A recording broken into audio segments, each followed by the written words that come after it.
there when you are here. Yeah. Look, what you can enjoy from there when you are here. What?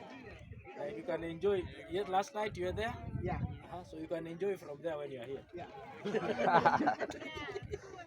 We saw it. We talked to Pastor Ruth on our way up. She called Hey, on the phone. She Okay. called Kenny. hey. Yeah.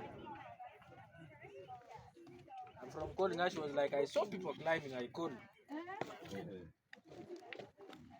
But I saw people with red shirts. Most of them are. Hey, most others with white.